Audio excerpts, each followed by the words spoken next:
dahil nga sa malicious and imputation of defamation of our persons. Sabi nga natin na yes, we are public figures, but we also have rights. Because ang daming nagsasabi, pag public figure kayo, dapat tiisin niyo yung pagsisinungaling at paninira. But that's not the case. In fact, we also have private rights. Lalo na when the matter is not of public interest, meaning it's a personal issue, personal family matters and concerns. So that's why we're filing this case.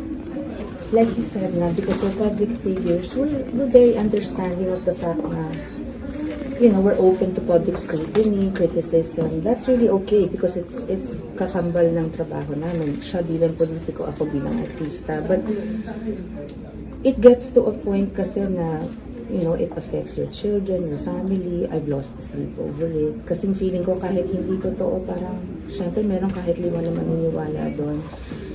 Parang, I have brought suits against siguro 2 people in the past over 46 years of my career, no? So, hindi ako mahilig sa ganito kung pwede lang ng...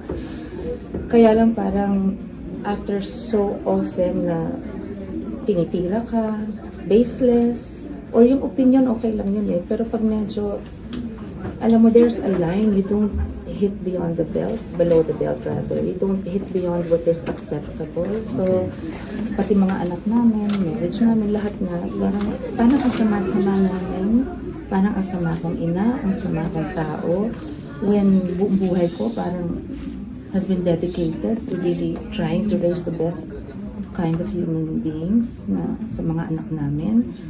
We actually are very decent, very honest people.